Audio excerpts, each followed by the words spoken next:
Hello ಎಲ್ಲರಿಗೂ ನಮಸ್ಕಾರ. ನನ್ನ ಕಾಲ್ಪನಿಕ ಕಥಾಲೋಕ ಯೂಟ್ಯೂಬ್ ಚಾನಲ್ಗೆ ಸ್ವಾಗತ. ಇನ್ನು ಯಾರೆಲ್ಲ ಸಬ್ಸ್ಕ್ರೈಬ್ ಆಗಿಲ್ವೋ ಬೇಗ ಸಬ್ಸ್ಕ್ರೈಬ್ ಆಗಿ, ಹಾಗೆ ಮುಂದಿನ ಅಪ್ಡೇಟ್ಸ್ಗಳಿಗಾಗಿ ಬೆಲ್ ಐಕನ್ ಅನ್ನು ಒತ್ತುವುದು ಮರೆಯದು. ಇನ್ನು ಟೀಚರ್ ಅಂತೂ ಅಪ್ಸರಿಗೆ ಕಮ್ಮಿ ಇಲ್ಲ, ಅಷ್ಟು ಮುದ್ದಾಗಿ ತಯಾರಾಗಿದ್ರು. ಅಕ್ಕ, ಭಾವನ್ಗಿವತ್ತು ಕ್ಲಾಸ್ ಇಲ್ಲ ಅಂತ ಹೇಳ್ಬಾರ್ಲಾ ಎಂದು ಮೌಲ್ಯ ತರಲೆ ಮಾತಾಡಿದಾಗ, ಅಯ್ಯೋ ಹಾಗೇನಾದರೂ ಮಾಡಿಬಿಟ್ಯಾ ಮೌಲ್ಯ, ಆಮೇಲೆ ನಿಮ್ಮ ಭಾವ ತರಲೆ ಸ್ಟೂಡೆಂಟಿಂದ ಉರಿಯೋ ಉರ್ಸಿಂಗಾಗಿ ದೊಡ್ಡ ಸ್ಟ್ರೈಕ್ ಮಾಡಿಬಿಡ್ತಾರೆ ಎಂದಳು ಶ್ರೇಯ. ಹಾಂ ತಗೋ ಶ್ರೇಯ, ಹಾಲು ಹಾರೋಕ್ಕೂ ಮುಂಚೆ ಕುಡಿಯೋ ಕೊಡು, ಆಮೇಲೆ ಹಾಲು ಹಾರಿದ್ರೆ ಮತ್ತೆ ಬಿಸಿ ಮಾಡೋಕ್ಕೆ ನೀನು ಈಚೆ ಬರೋಕ್ಕಾಗಲ್ಲ, ನಾವು ಡೋರ್ ಹೊರಗಿಂದ ಲಾಕ್ ಮಾಡ್ತೀವಿ ಎಂದು ನಕ್ಕಳು ವಿಭಾ. ಶ್ರೇಯ ಕೆನ್ನೆ ಅಂತೂ ನಾಚಿ ಕೆಂಪಾದವು ಅವರಿಬ್ಬರ ತರಲೆಗಳಿಂದ. ಹಾಗೆ ಹಾಲಿನ ಗ್ಲಾಸ್ ಹಿಡಿದು ಒಳ ನಡೆದಳೆ ಅಷ್ಟೆ. ಈಚೆಯಿಂದಲೇ ಡೋರ್ ಲಾಕ್ ಆಯಿತು. ಅವಳಿಗಾಗಿಯೇ ಕಾಯುತ್ತಾ ನಿಂತಿದ್ದ ತ್ರಿಶೂಲ್ ಓಡಿ ಬಂದು ಅವಳ ಕೈಯಿಂದ ಹಾಲಿನ ಗ್ಲಾಸ್ ಪಡೆಯುತ್ತಾನೇನೋ ಅಂದ್ಕೊಂಡ್ರೆ ಓಡೋಡಿ ಬಂದು ಬಾಗ್ಲು ಲಾಕ್ ಮಾಡ್ದ. ಶ್ರೇಯಾಗೆ ನಗು ಬಂದಿತ್ತು. ನಂತರ ಶ್ರೇಯಾ ಕಡೆ ನೋಡ್ದ. ಅವಳ ಅಂದ ಇವತ್ತಂತೂ ದುಪ್ಪಟ್ಟಾಗಿತ್ತು. ಹಾಗೆ ದೃಷ್ಟಿ ತೆರೆದ. ಶ್ರೇಯಾ ಇನ್ನಷ್ಟು ನಾಚುತ್ತಾ ಕೆಂಪಾದಳು. ಹಾಗೆ ಅವಳ ಕೈಯಲ್ಲಿದ್ದ ಹಾಲನ್ನು ಗಮನಿಸುತ್ತಾ, ಟೀಚರ್ ಬರೀ ಹಾಲ ಎಂದ. ಇಲ್ಲ, ಹಾರ್ಲಿಕ್ಸ್ ತರಬೇಕಿತ್ತಾ ಎಂದು ಗ್ಲಾಸ್ ಕೈಗಿಟ್ಟಳು. ಟೀಚರ್ ಬರೀ ಹಾಲು ಕುಡಿಯಲ್ಲ ಈ ದೊಡ್ಡ ಪಾಪು ಎಂದ. ಆದರೆ ಇದೇ ಹಾಲು ಎಲ್ಲರೂ ಕೊಡೋದು ಈ ಸಮಯದಲ್ಲಿ, ಕುಡಿರೇ ತ್ರಿಶೂಲ್ ಎಂದಳು. ಟೀಚರ್ ಎಂದು ರಾಗ ತೆರೆದ. ಆಯಿತು ಬಿಡಿ, ಹೋಗಿ ಚಿಂಟು ಕೊಟ್ಟು ಬರ್ತೀನಿ ಎಂದು ಅವನನ್ನು ಕಾಡಿಸಲು ಹೋಗಬೇಕು. ಈಗ ಚಿಂಟುನ ಅವನು ತಾಚಿ ಮಾಡಲಿ, ಸುಮ್ಮನಿರಿ ನೀವು, ಈ ದೊಡ್ಡ ಪಾಪುನ ಕುಡಿದು ಫಿನಿಶ್ ಮಾಡ್ತಾನೆ, ಕೊಡಿ ಎಂದು ಕುಡಿಯಲು ಶುರು ಮಾಡಿದ. ತ್ರಿಶೂಲ್ ಪೂರ್ತಿ ಅಲ್ಲ, ಅರ್ಥ ನನಗೂ ಎನ್ನುತ್ತಿದ್ದವಳ ನೋಡಿ, ನಾನು ಸಿನಿಮಾ ನೋಡ್ತೀನಿ ಟೀಚರ್, ತಗೊಳ್ಳಿ ಎಂದು ತಾನೇ ಅವಳಿಗೆ ಕುಡಿಸುವಾಗ ಖುಷಿಯಿಂದ ಕುಡಿದಳು. ಹಾಲು ಕುಡಿದು ಮುಗ್ದಾದ್ಮೇಲೆ ಇಬ್ಬರಲ್ಲೂ ಮೌನ ಎಂದು ಕೆಮ್ಮುವ ನಾಟಕ ಮಾಡಿದ. ಅವಳಿಗೆ ಏನು ಮಾಡಬೇಕೋ ಗೊತ್ತಾಗ್ತಾ ಇಲ್ಲ. ನೆಲ ನೋಡ್ತಾ ನಿಂತಿದ್ಲು. ಮತ್ತೆ ಹೇಳಿ ಕೇಳೋಣ. ಹೇಳೋಕ್ಕೆಲ್ಲ ಕಷ್ಟ ಟೀಚರ್, ಬೇಕಾದರೆ ಮಾಡಿ ತೋರಿಸ್ತೀನಿ ಎಂದ ಮೈ ಮುರಿಯುತ್ತಾ. ತ್ರಿಶೂಲ್ ಇಂದು ರಾಗ ತೆರೆದು ನಾಚಿದಳು. ಓಕೆನಾ ಎಂದ. ತುಸು ಹೆಚ್ಚೇ ನಾಚಿದಳು. ಈಗ ಹೇಳೋದಕ್ಕೆ ಟೈಮ್ ವೇಸ್ಟ್ ಮಾಡೋದಕ್ಕಿಂತ ಶುರು ಮಾಡೋದೇ ವಾಸಿ ಅನ್ಸುತ್ತೆ, ಏನಂತೀರಾ ಎಂದ ನಾಟಿಯಾಗಿ. ತುಸು ನಾಚಿಕೆ ತಡೆಯಲಾಗದ ಹಾಗೆ ಬೆನ್ನು ಮಾಡಿ ನಿಂತಳು. ತಡ ಮಾಡಿದ್ರೆ ಟೈಮ್ ವೇಸ್ಟ್ ಆಗುತ್ತೇನೋ ಎಂದು ಕೊಳ್ಳಿಗೆ ಮುತ್ತಿಟ್ಟ. ತಕ್ಷಣ ಅವನ ಕಡೆಗೆ ತಿರುಗಿ ಅಪ್ಪಿದಳು. ನೇರವಾಗಿ ಅವನನ್ನ ನೋಡೋಕ್ಕಾಗ್ತಿಲ್ಲ ಹುಡುಗಿಗೆ. ಮೆತ್ತಗೆ ಅವಳನ್ನ ಹೊತ್ತವನು, ಅಂತಾನೆ ಅರ್ಥ ಅಲ್ವಾ ಟೀಚರ್ ಎಂದ. ತ್ರಿಶೂಲ್ ಎಂದು ಇನ್ನಷ್ಟು ನಾಚಿದಳು. ಮೆತ್ತಗೆ ಅವಳನ್ನು ತಂದು ಹಾಸಿಗೆ ಮೇಲೆ ಮಲಗಿಸಿದವನು, ಟೀಚರ್ ನಿಮಗೆ ಒಂದು ಪ್ರಶ್ನೆ ಕೇಳ್ತೀನಿ, ಸರಿಯಾಗಿ ಉತ್ತರ ಕೊಡ್ತೀರಾ ಎಂದ. ಗೊತ್ತಿದ್ರೆ ಕೊಡ್ತೀನಿ ಎಂದಳು ರೆಪ್ಪೆ ಬಾಗಿಸಿ. ಸಣ್ಣ ಪ್ರಶ್ನೆ ಎಂದ. ಕೀಳಿ ಎಂದ್ಲು. 1+1 ಎಷ್ಟು ಟೀಚರ್ ಎಂದ. 2 ಇನ್ನೆಷ್ಟು ಎಂದ್ಲು. ತಪ್ಪು ಎಂದ. ತ್ರಿಶೂಲ್ 1+1 ಎಂತ ಸಣ್ಣ ಮಕ್ಕಳಾದರೂ ಹೇಳ್ತಾರೆ, ನೀವೇನು ತಪ್ಪು ಅಂತೀರಾ ಎಂದ್ಲು. ತಪ್ಪು ಅಂತ ನಾನು ಪ್ರೂವ್ ಮಾಡಿದ್ರೆ ಸಣ್ಣ ಮಕ್ಕಳ ಉತ್ತರ ಬೇಕಿಲ್ಲ, ನನ್ನಂಥ ದೊಡ್ಡ ಪಾಪುವಿನ ಉತ್ತರ ಹೇಳಿ ಎಂದ. ಅಂದರೆ ಎಂದ್ಲು. ತಕ್ಷಣ ಅವಳ ಮೊಗದ ಬಳಿ ಬಾಗಿ, ನಮ್ಮ ಚಿಂಟುಗೆ ತಮ್ಮನೋ ತಂಗಿನೋ ಬರ್ತಾರಲ್ಲ ಹಾಗೆ ಎಂದವನ್ನೇ ಲೈಟ್ ಹಾರಿಸಿ ಹೀಗೆ ಎನ್ನುತ್ತಾ ಅವಳ ತುಟಿಗೆ ತುಟಿ ಸೇರಿಸಿದ್ದ. ಒಂದು ಕ್ಷಣ ಅವಳಿಗೆ ಹೇಗೆ ರಿಯಾಕ್ಟ್ ಮಾಡಬೇಕು ಗೊತ್ತೇ ಆಗಲಿಲ್ಲ. ಮನಸ್ಸು ಇಚ್ಛೆ ಒಪ್ಪಿ ಮದುವೆ ಆದವಳಿಗೆ ಈಗ ಯಾವ ಅಂಜಿಕೆ ಇರದ ಕಾರಣ ಅವನ ತುಂಟ ತರಳೆಗಳಿಗೆ ಕರಗಿ ನೀರಾದಳು ಶ್ರೇಯ. ಐ ಲವ್ ಯು ಟೀಚರ್ ಎಂದ. ಐ ಲವ್ ಯು ತ್ರಿಶೂಲ್ ಎಂದವಳೆ ಹಿತವಾಗಿ ಅವನ ಮುತ್ತಿಗೆ ಪ್ರತಿಕ್ರಿಯಿಸಿದಳು. ಟೀಚರ್ಗೆ ಪ್ರೀತಿಯ ಕ್ಲಾಸ್ ತೆಗೆದುಕೊಂಡ ತ್ರಿಶೂಲ್ ಪ್ರೇಮದ ಪಾಠವನ್ನು ಒಪ್ಪಿಸುತ್ತಾ ಅವಳನ್ನು ತನ್ನ ಪ್ರೇಮದ ಪಾಕದಲ್ಲಿ ಮುಳುಗೇಳಿಸಿದ. ಮಾತು ಕೊಟ್ಟಂತೆ ತನ್ನ ಹೆಂಡತಿಯಾಗಿ ಯಾವ ಬಿಗುಮಾನವಿಲ್ಲದೆ ಸಮಾಜದ ಮುಂದೆ ಅವಳನ್ನು ತಲೆ ಎತ್ತಿ ನಡೆಯುವಂತೆ ಮಾಡಿದವನಿಗೆ ಸಂಪೂರ್ಣವಾಗಿ ಸೋತು ಶರಣಾಗಿದ್ಲು ಶ್ರೇಯ.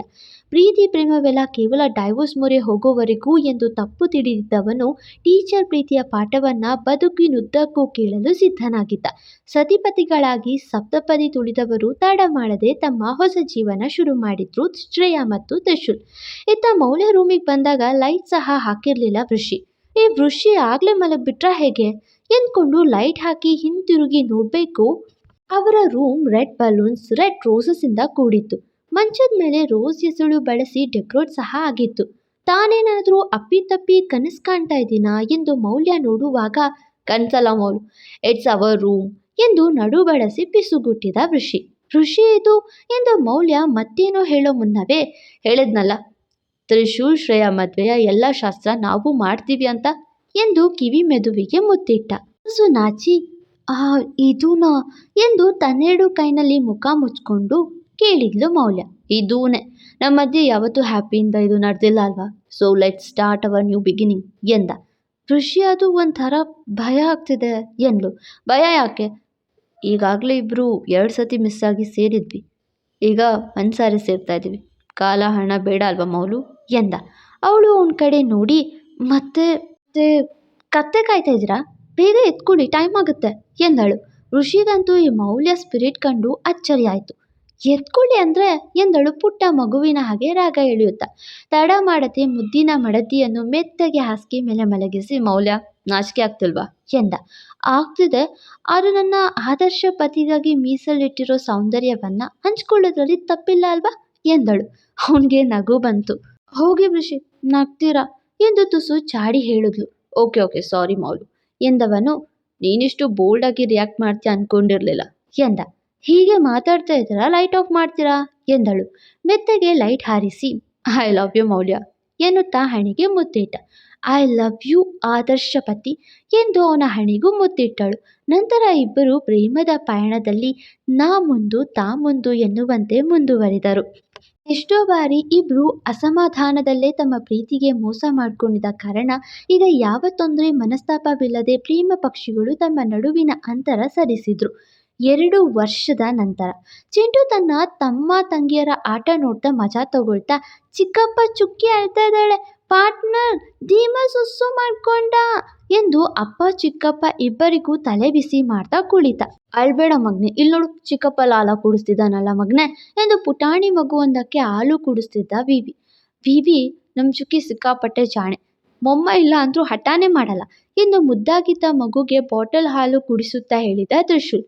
ಅವಳು ಹಾಗೆ ಟಿಬಿ, ಎಲ್ಲ ನನ್ನ ಹಾಗೆ, ಪಪ್ಪನ ಲಿಟಲ್ ಪ್ರಿನ್ಸಸ್ ಮೈ ಚುಕ್ಕಿ ಎಂದು ನಕ್ಕನು ವೃಷಭ್. ಅಪ್ಪ ಹೊಗಳೋದ್ ಕೇಳ್ದ ಚುಕ್ಕಿ ಸಿಂಚನ ಕಿಲ ಕಿಲ ನಕ್ಕಳು. ಆದ್ರೆ ಅವನ ನಗು 2 ನಿಮಿಷಕ್ಕೆ ಟುಸ್ ಎನಿಸುವಂತೆ ಅವನ ಕೈಲಿದ್ದ ಪುಟಾಣಿ ಸುಸ್ಸು ಮಾಡಿತ್ತು. ಏನಿದು ಕೈಯೆಲ್ಲ ಒದ್ದೆ ಆಗ್ತಿದ್ಯಲ್ಲ ಎಂದು ವೃಷಭ್ ನೋಡಿ, ಓ ಗಾಡ್, ಇವನು ಸುಸ್ಸು ಎಕ್ಸ್ಪರ್ಟ್ ಟಿಬಿ ಎಂದು ತಕ್ಷಣ ಪಾಪುನ ಮಲಗಿಸಿ ಓಡೋಡಿ ಬಾತ್ರೂಮ್ ಸೇರಿದವನು ಪ್ಯಾಂಟ್ ಬದಲಿಸಿ ಬಂದು ಪುಟಾಣಿಗೆ ಡೈಪರ್ ಹಾಕಿ, ಏನೋ ಮಗ್ನೆ ನೀನು ಚಿಕ್ಕಪ್ಪನ ಪ್ಯಾಂಟ್ ಚೇಂಜ್ ಮಾಡೋ ಹಾಗೆ ಮಾಡಿಬಿಟ್ಟೆ, ಥೂ ಕಕ್ಕ ನೀನು ಎಂದು ಬೈಯೋದು ನೋಡ್ತಾ 1 ವರ್ಷದ ಪುಟ್ಟ ಧೀಮಂತ್ ಬಾಯಲ್ಲಿ ಬೆರಳಿಟ್ಕೊಂಡು ಮಿಕ ನಗುತ್ತಿದ್ದ. ಟಿಬಿ, ನೀನೇನೇ ಹೇಳು, ಈ ಅಕ್ಕ ತಂಗಿಯರು ಓವರ್ ಆಯಿತು, ಬೆಳಿಗ್ಗೆಯಿಂದ ರಾತ್ರಿವರೆಗೂ ಮಕ್ಕಳನ್ನ ನೋಡ್ಕೊಳ್ಳೋ ಹಾಗೆ ಹೀಗೆ ಅಂತ ಚಾಲೆಂಜ್ ಮಾಡಿ ಮನೆಯಲ್ಲಿ ಗೃಹ ಬಂಧನ ಮಾಡಿ ಹೋದ್ರಲ್ಲ, ಇದನ್ನ ನಾವು ಸಹಿಸ್ಕೊಂಡು ಸುಮ್ಮನಿರಬಾರ್ದು ಎಂದ ವಿವಿ. ಯು ಆರ್ ರೈಟ್ ವಿವಿ, ನಾವಿದನ್ನು ಖಂಡಿಸ್ಬೇಕು, ಬರಲಿ ಅಕ್ಕ ತಂಗಿರು, ಇದೆ ಅವ್ರಿಗೆ ಎಂದು ಇಬ್ರು ಏನೋ ಕ್ಲಾಸ್ ತಗೊಳ್ಳೋ ರೇಂಜ್ಗೆ ಕಾಯ್ತಾ ಕುಳಿತರು. ಸಂಜೆ ಆವರಿಸಿದ ನಂತರ ಮೂವಿ ಅಂತೂ ಸಖತ್ತು ಮಸ್ತಿತ್ತು ಅಲ್ವಾ ಅಕ್ಕ ಎಂದು ಮೌಲ್ಯ ಕೇಳ್ತಾ ಬರ್ತಿದ್ರೆ, ಹೌದು ಮೌಲ್ಯ, ಆಮೇಲೆ ನೀನು ಆ ರೆಡ್ ಡ್ರೆಸ್ ತಗೊಳ್ತೀನಿ ಅಂದೆಲ್ಲ ಮರ್ತೇ ಬಿಟ್ಯಾ ಎಂದು ಶ್ರೇಯ ಕೇಳುವಾಗ, ಹೌದು ಅಕ್ಕ, ಆಗ್ಲೇ ಹೇಳೋದಲ್ವಾ ತಗೊಂಡು ಬರ್ಬೋದಿತ್ತು ಎಂದು ಮೌಲ್ಯ ಹೇಳ್ತಿದ್ರೆ, ಪರವಾಗಿಲ್ಲ ಬಿಡು ಮೌಲ್ಯ, ಹೇಗಿರೋ ನಾಳೆ ಮತ್ತೆ ಹೋಗ್ತೀವಲ್ಲ, ಅದೇ ಕಾಟೇರ ಮೂವಿ ರಿಲೀಸ್ ಆಗ್ತಿದ್ಯಲ್ಲ ಎಂದು ಕಣ್ಣು ಹೊಡಿದಳು ವಿಭಾ. ಲೇಡೀಸ್, ನಿಮ್ಮ ಪರ್ಚೇಸಿಂಗ್ ಇದ್ದರೆ ಪ್ಲೀಸ್ ನನ್ನಂಥ ಆಫೀಸರ್ನೆಲ್ಲ ಕರಿಬೇಡಿ, ಸಿಗೋದೇ ಫ್ರೀ ಅಪರೂಪಕ್ಕೆ ಎಂದು ಮಾತೆತ್ತುವ ತಮಸ್, ಆ ಫ್ರೀ ಟೈಮ್ನ ನಿಮಗಾಗಿ ಮೀಸಲಿಡ್ತೀನಿ, ನೋ ವರಿ ಎಂದು ಹೆಂಡತಿ ಮುಖ ನೋಡಿ, ಕೋಪ ಯಾಕೆ ವಿಬ್, ನಾನಿರೋದೇ ನಿನಗಾಗಿ, ಓಕೆನಾ ವಿಬ್ ಎಂದ. ಬೆಟರ್ ಓಕೆ ಎಂದಳು. ಹೆಂಡತಿ ಅಂದರೆ ಅವನಿಗೂ ಚೂರು ಭಯ, ಅಲ್ಲಲ್ಲ ಪ್ರೀತಿ. ಹಾಗೆ ಅಲ್ಲೇ ನಿಂತೆ ತ್ರಿಶೂಲ್ ಹಾಗೂ ಋಷಿ ಬಳಿ ಬಂದು, ಬ್ರೋಸ್ ನೀವ್ಯಾಕೆ ಪರ್ಚೇಸಿಂಗ್ ಹೋಗಿಲ್ಲ ಎಂದ. ಪ್ರತಿ ಬಾರಿ ಹೋಗಿ ಇರೋ ಮಾಲನ್ನು 12 ಸರಿ ಪ್ರದಕ್ಷಿಣೆ ಹಾಕಿ ಸಾಕಾಗಿದೆ ಅದಕ್ಕೆ ಎಂದ ವಿವಿ. ಅದಕ್ಕೆ ಎಸ್ಕೇಪ್ ಆಗೋಕ್ಕೆ ಮನೇಲಿ ಮಗುನ ನೋಡ್ಕೊಳ್ತೀವಿ ಅಂದ್ರ ಎಂದ. ಮಕ್ಕಳು ನಿಮಗೂ ಮಕ್ಕಳೇ ಅನ್ನೋದು ಮರ್ತು ಬಿಟ್ರಾ ಟೀಚರ್ ಎಂದು ಟಿವಿ ಆವಾಜ್ ಹಾಕುತ್ತಾ ನಾಟಕೀಯವಾಗಿ ಅವಳ ಕಡೆ ಬಂದಿದ್ದ. ಕೇಳಿಸಿದ್ರು ಇಲ್ಲದ ಹಾಗೆ ಶ್ರೇಯಾ, ಮೌಲ್ಯ ಈ ಸೀರೆ ನಿಂಗೆ ಜಾಸ್ತಿ ಚೆನ್ನಾಗಿ ಕಾಣುತ್ತೆ, ನೋಡು ಹೇಗಿದೆ ಎಂದು ಅವಳ ಹೆಗಲ್ ಮೇಲೆ ಹಾಕಿ ಕೇಳ್ತಾ ಇದ್ಲು. ತ್ರಿಶೂಲ್ಗೆ ಕೋಪ ಬಂತು. ಟೀಚರ್, ಶ್ರೇಯಾ ಟೀಚರ್ ಎಂದ. ಹಿರೇ ತ್ರಿಶೂಲ್, ಸೀರೆ ನೋಡ್ತಿಲ್ವಾ ಎಂದಳು ಶ್ರೇಯಾ. ಅವನು ಋಷಿ ಕಡೆ ನೋಡಿ, ನೀನ್ ಕೇಳು ಎಂದ. ಮೌಲ್ಯ ವೃಷಭ್ ವರ್ಧನ್ ಎಂದು ಋಷಿ ಕರೆದಾಗ, ಋಷಿ ಬನ್ನಿ ಇಲ್ಲಿ, ಈ ಸೀರೆ ಹಿಡ್ಕೊಳ್ಳಿ, ಹೇಗಿದೆ ನೋಡೋಣ ಎಂದು ಅವನ ಕೈಗೆ ಸೀರೆಗಳ ಬ್ಯಾಗ್ ಕೊಟ್ಟು ಕನ್ನಡಿ ಮುಂದೆ ನಿಂತು ಪೋಸ್ ಕೊಡ್ತಿದ್ಲು ಮೌಲ್ಯ. ಪಾರ್ಟ್ನರ್, ಅವರಿಗೆ ಗಮನ ಇಲ್ಲಿಲ್ಲ ಎಂದು ಚಿಂಟು ಹೇಳಿದಾಗ, ಈಗ ಬರೆಸ್ತೀನಿ ಗಮನ ಎನ್ನುವ ತ್ರಿಶೂಲ್ ಶ್ರೇಯಾ ಕೈಲಿದ್ದ ಬ್ಯಾಗ್ ಕಿತ್ಕೊಂಡು, ಇಲ್ಲಿ ನಾನು ಋಷಿ ಪ್ರಶ್ನೆ ಮಾಡ್ತಿದ್ದೀವಿ, ಮನೆಯಲ್ಲಿ ಮಕ್ಕಳನ್ನ ಬಿಟ್ಟು ಹೋಗಿದ್ದೀವಿ ಅನ್ನೋ ಪರಿಜ್ಞಾನ ಇಲ್ಲದೆ ನಮ್ಮ ಮಾತಿಗೂ ಬೆಲೆ ಇಲ್ಲದೆ ನಿಂತಿದ್ದೀರಾ ಎಂದು ಕೇಳಿದ. ಆದ್ರೂ ಶ್ರೇಯಾ ಏನೂ ಮಾತೇ ಆಡ್ತಿಲ್ಲ. ಮೌಲ್ಯ, ನೀನ್ ಹೇಳು, ಯಾಕೆ ಮಾತಾಡ್ತಿಲ್ಲ ಎಂದ ಋಷಿ. ಅವಳು ಏನೂ ಮಾತಾಡಲಿಲ್ಲ. ವಿಭಾ, ನೀನು ಹೇಳು ಎಂದು ತಮಸ್ ಕೇಳಿದಾಗ, ನೀವು ಬೆಳಿಗ್ಗೆ ಏನಂದ್ರೆ ಹೇಳಿ ಎಂದು ಕೇಳಿದ್ಲು. ಏನು ಎಂದ ಟಿವಿ. ನೆನಪಿಸ್ಕೊಳ್ಳಿ ಎಂದಳು. ಫ್ಲ್ಯಾಶ್ ಬ್ಯಾಕ್ ಬೆಳಿಗ್ಗೆ ಎಂದು ಆಲೋಚನೆ ಮಾಡಿದ್ರು. ಫ್ಲ್ಯಾಶ್ ಬ್ಯಾಕ್ನಲ್ಲಿ ಋಷಿ, ಚುಕ್ಕಿ ರಾತ್ರಿ ಎಲ್ಲ ನಿದ್ದೆ ಮಾಡೋಕ್ಕೆ ಬಿಡ್ತಿಲ್ಲ, ಸ್ವಲ್ಪ ನೋಡ್ಕೊಳ್ಳಿ, ಸ್ನಾನ ಮಾಡಿ ಬರ್ತೀನಿ ಎಂದಳು ಮೌಲ್ಯ. ಓಕೆ ಎಂದ. ಆಕೆ ಸ್ನಾನ ಮಾಡಿ ಬರೋ ಅಷ್ಟರಲ್ಲಿ ಪುಟಾಣಿ ಚುಕ್ಕಿ ಸುಸ್ಸು ಮಾಡಿಕೊಂಡು ಅಳ್ತಾ ಇದ್ಲು. ಅರೆ ಋಷಿ ಮಾತ್ರ ಡೈಪರ್ ಕೂಡ ಬದಲಿಸಿರಲಿಲ್ಲ. ಅದನ್ನು ನೋಡಿ ಸಿಕ್ಕಾಪಟ್ಟೆ ಕೋಪಗೊಂಡ ಮೌಲ್ಯ, ಋಷಿ, ಚುಕ್ಕಿ ಡೈಪರ್ ಅದು ಚೇಂಜ್ ಮಾಡಬೇಕು ತಾನೇ ನೀವು ಎಂದು ಕೇಳಿದಾಗ, ಮೌಲ್ಯ, ನನಗೆ ಕೆಲಸ ಇದೆ, ಕಾಣಿಸ್ತಾ ಅಲ್ವಾ, ನೀನೇ ಮಾಡು ಎಂದ. ಎಷ್ಟು ಬಾರಿ ದಿನಕ್ಕೆ ಇವಳನ್ನ ಕ್ಲೀನ್ ಮಾಡ್ತೀನಿ ಅಂತ ಗೊತ್ತಾ ನಿಮಗೆ? ಒಂದ್ಸತಿನಾದ್ರೂ ಹೆಲ್ಪ್ ಮಾಡಿದ್ದೀರಾ? ಬರೀ ಪಪ್ಪ ಆದರೆ ಸಾಲದು, ಇವೆಲ್ಲ ಮಾಡಿದ್ರೇನೆ ಪಪ್ಪ ಆಗಿದ್ದಕ್ಕೆ ಸಾರ್ಥಕ. ನೀವು ಹುಡುಗರು ಎಲ್ಲ ಮರ್ತೇ ಬಿಡ್ತೀರಾ ಎಂದಳು. ಅಂದರೆ ಏನು ಮೌಲ್ಯ, ನಾನು ಅಪ್ಪ ಆಗೋದಕ್ಕೆ ನಾಲಾಯಕ್ಕು ಅಂದ್ಯಾ ಎಂದ. ಹೌದು, ಅದೇ ಅರ್ಥ ಹೇಳಿದ್ದು ಎಂದಳು. ಮೌಲ್ಯ ಎಂದು ಋಷಿ ಜೋರು ಮಾಡುವಾಗ, ಏನಾಯ್ತು ವಿವಿ, ನಿಮ್ಮ ಕೂಗಿಗೆ ಚೋಟಾ ಚಾಂಪ್ ಎದ್ದು ಅಳ್ತಾ ಇದ್ದಾನೆ ಎಂದನು ಟಿವಿ. ನೋಡು ಟಿವಿ, ನಾವು ಗಂಡಸರು ನೆಪಕ್ಕೆ ಅಪ್ಪ ಅನ್ನೋ ಹಾಗೆ ಹೇಳ್ತಾ ಇದ್ದಾಳೆ ಇವಳು. ಏನೋ ಎಲ್ಲ ಅಮ್ಮಂದಿರ ಮಾಡೋ ಹಾಗೆ ಅಪ್ಪಂದಿರು ಏನು ಮಾಡೋದೇ ಇಲ್ಲ ಅನ್ನೋ ಹಾಗೆ ಎಂದ ಋಷಿ. ನಿಜ ಅಲ್ವಾ ಎಂದು ಬಂದಿದ್ಲು ಶ್ರೇಯಾ. ಟೀಚರ್, ಏನರ್ಥ? ಹಾಗಾದರೆ ಅಪ್ಪ ಆದವರು ಏನು ಮಾಡಲ್ಲ ಅಂತನಾ ಎಂದು ಟಿವಿ ಪ್ರಶ್ನಿಸಿದ. ಹೌದು, ಅಮ್ಮಂದಿರಿಗೆ ಎಕ್ಸ್ಟ್ರಾ ಪವರ್ ಇರುತ್ತೆ, ತಾಳ್ಮೆ ಸಹನೆ ಹೆಚ್ಚೇ ಇರುತ್ತೆ, ನಿಮಗಿರಲ್ಲ ಎಂದ್ಲು. ಅಂದರೆ ನಮ್ಮ ಕೈನಲ್ಲಿ ಒಂದಿನ ಪೂರ ಮಕ್ಕಳನ್ನ ನೋಡ್ಕೊಳ್ಳೋದಕ್ಕೆ ಆಗಲ್ಲ ಅಂತನಾ ಎಂದು ಕೇಳಿದ ಟಿವಿ. ಹೌದು ಎಂದ್ಲು ಶ್ರೇಯಾ. ಹಾಗಾದ್ರೆ ಇವತ್ತು ನೀವು ಈಚೆ ಹೋಗಿ ದಿನಾಪುರ ಮಕ್ಕಳನ್ನ ಹೇಗೆ ನೋಡ್ಕೊಳ್ತೀವಿ ಅಂತ ನಾವು ಪ್ರೂವ್ ಮಾಡಿ ತೋರಿಸ್ತೀವಿ ಎಂದ ಋಷಿ. ಅವನಿಗೆ ತಾಳ ಹಾಕೋ ಹಾಗೆ, ಎಸ್, ನೀವಿವತ್ತು ತಗೊಳ್ಳಿ ಎಂದು ಕಾರ್ಡ್ ಕೊಟ್ಟು, ಸಂಜೆ ಬನ್ನಿ, ರಜೆ ತಗೊಳ್ಳಿ ಹೋಗಿ ಎಂದ ಟಿವಿ. ಋಷಿ ಕೂಡ ಮೌಲ್ಯಗೆ ಕಾರ್ಡ್ ಕೊಟ್ಟು, ಹೋಗು ಮೌಲ್ಯ, ನೀವ ನೋಡೇ ಬಿಡೋಣ ಎಂದ. ಅಕ್ಕ ತಂಗಿ ಮುಖ ನೋಡ್ಕೊಂಡು ಎಲ್ಲ ಕೆಲಸ ಅಲ್ಲೇ ಬಿಟ್ಟು ಹೋದ್ರು. ವಾಸ್ತವ ಇಷ್ಟು ನೆನೆದವ ಅದಕ್ಕ ಎಂದು ಟಿವಿ ರಾಗ ತೆರೆದಾಗ, ಒಂದು ಕಡೆ ಚುಕ್ಕಿ, ಇನ್ನೊಂದು ಕಡೆ ಚೋಟಾ ಚಾಂಪ್ ಒಂದೇ ಸಮನೆ ಅಳ್ತಾನೆ ಇದ್ರು. ಅವರನ್ನ ಸುಧಾರಿಸೋಕೆ ಟೆರೇಸ್ ಗಾರ್ಡನ್ ಸುತ್ತಿಸಿದ್ರು ವಿವಿ ಟಿವಿ. ಆದರೆ ನೋ ಯೂಸ್. ಹಾಲು ಕುಡಿಸಲು ನೋಡಿದ್ರು. ಬಾಟಲ್ ಎತ್ತು ಬಿಸಾಡಿ ನೀನ್ ಜೋರ ಎನ್ನುವಂತೆ ಪುಟಾಣಿಗಳ ಅಳು ಜೋರಾಯ್ತು. ಅವರನ್ನ ನಗ್ಸೋಕೆ ಟಿವಿ ಜೋಕರ್ ಆದ್ರೂ ವ್ಯರ್ಥ, ವಿವಿ ಡ್ಯಾನ್ಸ್ ಮಾಡಿದ್ರು ವ್ಯರ್ಥ. ಶ್ರೇಯಾ ಮೌಲ್ಯ ಮಾತ್ರ ಗಮನ ಕೊಡದೆ ಹಾಗೆ ಕುಳಿತು ಮಾತಾಡ್ತಿದ್ರು. ಟಿವಿ ವಿವಿ ಕೂಡ ಏನು ತಿಂದಿಲ್ಲ. ಮನೆ ಪೂರ್ತಿ ಆಟ ಸಾಮಾನುಗಳ ಜೊತೆಗೆ ಚಲ್ಲಾಪಿಲ್ಲಿಯಾಗಿದೆ. ನಮ್ಮ ಚಿಂಟು ಕೂಡ ತಮ್ಮ ತಂಗಿ ಅಳು ನಿಲ್ಸೋಕೆ ಟ್ರೈ ಮಾಡಿ ಸುಸ್ತಾಗಿ, ಪಾರ್ಟ್ನರ್, ಮಮ್ಮ ಬಳಿ ಸೋತೆ ಅಂತ ಒಪ್ಕೊಳ್ಳಿ, ಚಿಕ್ಕಪ್ಪ ನೀವು ಚಿಕ್ಕಿ ಹತ್ತ ಸಾರಿ ಕೇಳಿ ಎಂದ. ಈಗ ಬೇರೆ ದಾರಿ ಇಲ್ಲ ಇಬ್ರಿಗೂ. ಟೀಚರ್ ಎಂದು ತ್ರಿಶೂಲ್ ಮೆತ್ತಗೆ ಬಂದು ಶ್ರೇಯಾ ಪಕ್ಕ ಕುಳಿತ, ಚೋಟಾ ಚಾಂಪ್ ಜೊತೆಗೆ. ಮೌಲು ಎಂದು ಋಷಿ ಕೂಡ ಬಂದು ಮೌಲ್ಯ ಪಕ್ಕ ಕುಳಿತ ಚುಕ್ಕಿ ಜೊತೆಗೆ. ಅವರಂತೂ ಸುಮ್ಮನೆ ಅತ್ತಿತ್ತ ನೋಡ್ತಿದ್ರು. ಈಗ ಪುಟಾಣಿಗಳನ್ನ ಅವರ ಮರಳಿಗೆ ಸೇರಿಸಿ ಹೆಂಡತಿಯರ ಮುಂದೆ ನಿಂತು ಕಿವಿ ಹಿಡಿದು, ಒಪ್ಕೊಂಡ್ವಿ, ಹೆಣ್ಮಕ್ಳೇ ಸ್ಟ್ರಾಂಗ್ ಅಂತ ಒಪ್ಕೊಂಡ್ವಿ, ಕ್ಷಮಿಸ್ಬಿಡಿ ಮಿಸಸ್ ಟಿಬಿ ಆ್ಯಂಡ್ ಮಿಸಸ್ ವಿವಿ ಎಂದು ಕೇಳ್ಕೊಂಡು ಸುಮ್ಮನಿದ್ರು. ನಂತರ, ಟೀಚರ್, ದೊಡ್ಡ ಪಾಪುಗೆ ಹೊಟ್ಟೆ ಹಸಿತಿದೆ ಎಂದ ಅವಳ ಭುಜದ ಮೇಲೆ ತಲೆ ಹಾಕಿ ಟಿಬಿ. ಮೌಲು, ತಲೆನೋವು ಕಣೋ ಎಂದು ವಿವಿ ತಲೆಗೆ ತಲೆ ಒರಗಿಸಿ ಕೇಳಿದ. ಹೆಣ್ಮಕ್ಳಿಗೆ ಎಕ್ಸ್ಟ್ರಾ ಪವರ್ ಇರುತ್ತೆ ಅಂತ ಒಪ್ಕೊಂಡೆ ಎಂದು ಟಿವಿ. ಹೆಣ್ಮಕ್ಳೇ ಗ್ರೇಟ್ ಅಂತ ಒಪ್ಕೊಂಡೆ ಎಂದು ವಿವಿ. ಇನ್ನು ಮುಂದೆ ಅಪ್ಪನಾಗಿ ಮಕ್ಕಳನ್ನ ನೋಡ್ಕೊಳ್ಳೋದಲ್ಲಿ ಭಾಗಿಯಾಗ್ತೀವಿ, ಪ್ರಾಮಿಸ್ ಎಂದು ಇಬ್ರು ಒಟ್ಟಿಗೆ ಹೇಳಿದ ಮೇಲೆ ಅಳ್ತಿದ್ದ ಮಕ್ಕಳು ಇದ್ದಕ್ಕಿದ್ದಂತೆ ಅಳು ನಿಲ್ಲಿಸಿ ಹಿ ಎನ್ನುವಂತೆ ನಗ್ತಿದ್ರು. ಅದನ್ನು ನೋಡಿ ವಿವಿ ಟಿವಿ ಶಾಕ್ ಆದರೆ ಶ್ರೇಯಾ ಮೌಲ್ಯ ಇಬ್ರಿಗೂ ನಗು ಬಂದಿತ್ತು. ಕೇಳಿ, ಏನೋ ನಗ್ತಿದ್ಯಾ ಎಂದು ಟಿವಿ ಕೇಳಿದ್ರೆ ಅವನ ಬಾಯಲ್ಲಿ ಬೆರಳಿಟ್ಕೊಂಡು, ಮಮ್ಮನ್ನ ಬೈದ್ಯಾ ಪಪ್ಪ ಎಂದು ಕೇಳುವಂತೆ ಕಣ್ಣು ರೆಪ್ಪೆ ಬಡಿಯುತ್ತಿದ್ದ. ಚುಕ್ಕಿ, ಇದು ಮೋಸ, ಮಮ್ಮ ಹತ್ರ ಮಾತ್ರ ನಗೋದಾ ನೀನು ಎಂದು ವಿವಿ ಕೇಳಿದ್ರೆ, ಹೌದು ಪಪ್ಪ, ಮಮ್ಮನ ಮೇಲೆ ಜೋರ್ ಮಾಡ್ತೀಯ ನೀನು ಎನ್ನುವಂತೆ ಅಣುಗಿಸುತ್ತಾ ನಕ್ಕಳು ಪುಟಾಣಿ. ಟೀಚರ್, ಪಾಪುಗೆ ಈಗಲೇ ಪಾಠ ಮಾಡಬೇಡಿ, ಪಾಪ ಅದು ಎಂದ. ನಾನೇನು ಪಾಠ ಮಾಡ್ತಿಲ್ಲ, ನಿಮ್ಮ ಅಧಿಕ ಪ್ರಸಂಗಿತನ ಗೊತ್ತಾಗಿ ಅವನೇ ಪಾಠ ಕಲಿಸ್ತಿದ್ದಾನೆ ಎಂದ್ಲು ಶ್ರೇಯಾ. ಹೇ ಮೌಲು, ಚುಕ್ಕಿನ ತಾಯಿಗೆ ತಕ್ಕ ಮಗಳಷ್ಟೇ ಮಾಡಬೇಡ, ತನ್ನಿಗೆ ತಕ್ಕ ಮಗುನು ಆಗೋ ಹಾಗೆ ನೋಡ್ಕೊ ಎಂದ ವಿವಿ. ನಿಮ್ಮ ಲೂಸ್ ಬುದ್ಧಿಗೆ ಅವಳು ತಾಯಿಗೆ ತಕ್ಕವಳಾದರೆ ನಾನೇನು ಮಾಡಲಿ ಎಂದಳು ಮೌಲ್ಯ. ಮೊದಲೇ ಜೋಡು ಕೇಳಬೇಕಾ? ಅವರೆಲ್ಲ ಮಾತಾಡುವಾಗ ಏನು ಮಾಡ್ತಾ ಇದ್ದಾರೆ ನನ್ನ ಮರಿ ಮೊಮ್ಮಗಳು ಎಂದು ಅಜ್ಜ ಹಾಗೆ ಗುರುಮೂರ್ತಿ, ಮಂಗಳ, ನಾರಾಯಣ್ ಜೊತೆಗೆ ಕೌಶಲ್ಯ ಬಂದರು. ಅಜ್ಜಿ ತಾತನ ನೋಡ್ತಾ ಪುಟ್ಟ ಮಕ್ಕಳು ಎಗರುತ್ತಾ ಕೂತಲ್ಲೇ ಕುಣಿದವು. ಮೊಮ್ಮಕ್ಕಳನ್ನು ಮುದ್ದಾಡ್ತಾ ಅಪ್ಪ ಹೇಳಿ ಬರೋದಲ್ವಾ ಎಂದು ಮೌಲ್ಯ ಕೇಳಿದರೆ, ಹೋಗಮ್ಮ ಮೌಲ್ಯ, ನನ್ನ ಮೊಮ್ಮಕ್ಕಳನ್ನು ನೋಡೋಕ್ಕೆ ಹೇಳಿ ಬೇರೆ ಬರ್ತಾರೆ ಎಂದರು ಗುರುಮೂರ್ತಿ. ಅಜ್ಜ, ನಾನು ಹಬ್ಬದ ಅಡುಗೆ ತಯಾರು ಮಾಡ್ತೀನಿ, ಹೇಗಿದ್ರು ಸಂಜೆ ದೀಪಾವಳಿ ಆಚರಿಸೋದಿದೆ, ಹಬ್ಬದ ಊಟ ಕೂಡ ಮುಗಿಸೋಣ ಎಂದು ವಿಭಾ ಮೌಲ್ಯ ಜೊತೆಗೆ ಅವರು ಅಡುಗೆ ತಯಾರು ಮಾಡುವಾಗ ಋಷಿ ಹಾಗೂ ತ್ರಿಶೂಲ್ ಮನೆಯನ್ನು ಸ್ವಚ್ಛ ಮಾಡಿದರು.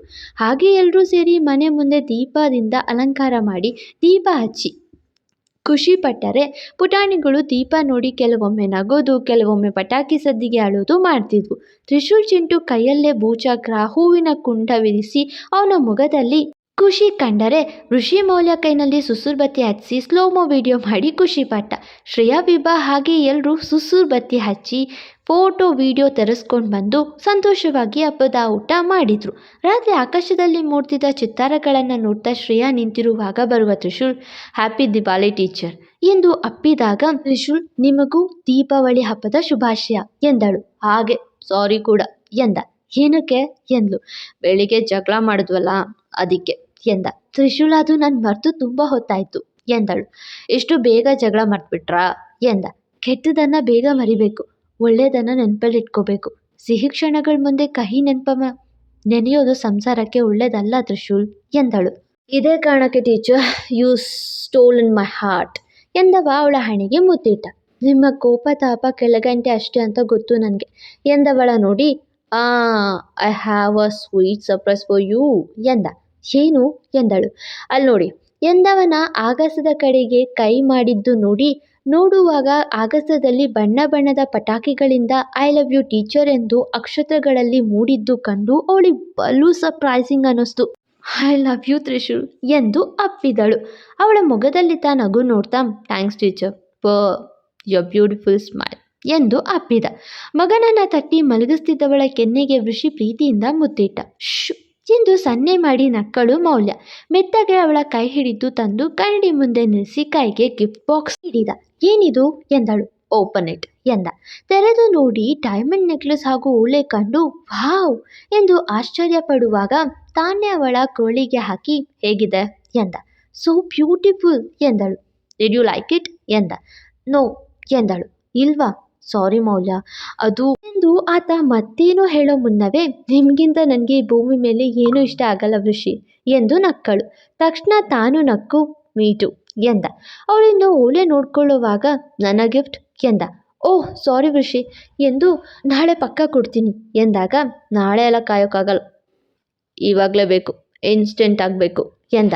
ಇನ್ಸ್ಟೆಂಟ್ ಎಂದವಳು ಅವನ ತರಲೆ ಮಾತಿಗೆ ಚುಕ್ಕಿ ಮಲಗಿದಾಳೆ ಎಂದಳು. ಸೋ ವಾಟ್, ಹೇಳುವ ಮುಂಚೆ ಕೊಡು ಎಂದು ಮೆತ್ತಗೆ ಅವಳ ತುಟಿಗೆ ಮುತ್ತಿಡಬೇಕು ಜೋರಾಗಿ ಅತ್ತಳು ಚುಕ್ಕಿ. ಮೌಲ್ಯಗೆ ನಗು ಮೂಡಿತ್ತು. ಹೋಗಿ ಹೋಗಿ ಈಗ ಚುಕ್ಕಿ ನೆನೆಸಿ ಎಂದಳು.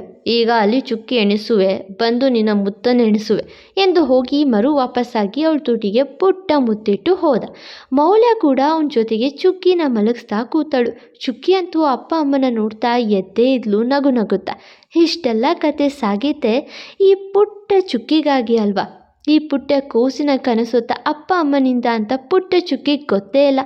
ಇಲ್ಲಿಗೆ ಶ್ರೇಯಾ, ತ್ರಿಶೂಲ್ ಹಾಗೂ ಮೌಲ್ಯ ಋಷಿ ಜೀವನದಲ್ಲಿ ಯಾವ ಕುಂಟು ಕೊರತೆ ಇಲ್ಲದೆ ಜೀವನ ಸಾಗತ್ತೆ. ಅವರ ನಡುವೆ ಯಾವ ಮನಸ್ತಾಪ ಇಲ್ಲ, ಬೇಸರ ಇಲ್ಲ, ಕೇವಲ ಪ್ರೀತಿ, ನಂಬಿಕೆ ಇದೆ. ಎಂತಹ ಸುಡುವ ಹೃದಯಕ್ಕೂ ಸೇರಿಸುವ ತಾಕತ್ತು ಪ್ರೀತಿಗಿದೆ. ಆ ಪ್ರೀತಿ ಇವರ ನಡುವೆ ಇದೆ. ಇಲ್ಲಿಗೆ ಈ ಕತೆ ಮುಗೀತಾ ಇದೆ ಅನ್ನೋಕ್ಕೆ ಬೇಸರ ಆದರೂ ಒಂದೊಳ್ಳೆ ಕತೆ ಕೊಟ್ಟೆ ಅನ್ನೋ ಖುಷಿ ಇದೆ. ಕತೆ ಇನ್ನು ಮುಂದೆ ಬರಲ್ಲ ಅನ್ನೋಕ್ಕೆ ಬೇಸರ ಆದರೂ ನಿಮ್ಮ ಹೃದಯವನ್ನು ಸೇರಿದೆ ಅಂತ ತೃಪ್ತಿ ಇದೆ. ತಪ್ಪದೆ ನಿಮ್ಮ ನೆಚ್ಚಿನ ಜೋಡಿಗಳಿಗೆ ಬೀಳ್ಕೊಡಿ.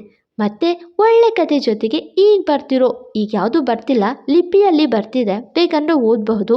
ಇಲ್ಲ ನನ್ನ ಧ್ವನಿ ಮೂಲಕ ಕೇಳಬೇಕು ಅಂದರೆ ನೆಕ್ಸ್ಟ್ ಯಾವ ಕತೆ ಹಾಕಲಿ ಅಂತ ನಾನು ಯೋಚನೆ ಮಾಡ್ತಿದ್ದೀನಿ. ನಾಳೆ ಸಿಗ್ತೀನಿ, ಮತ್ತೆ ಸಿಗುವ ಹೊಸ ಕತೆ ಜೊತೆ. ಅಲ್ಲಿವರೆಗೂ ಥ್ಯಾಂಕ್ ಯು. ಫಾಲೋ ಮಾಡಿ ಕಾಲ್ಪನಿಕ ಕಥಾಲೋಕ. ಮತ್ತೆ ಸಿಗುವ.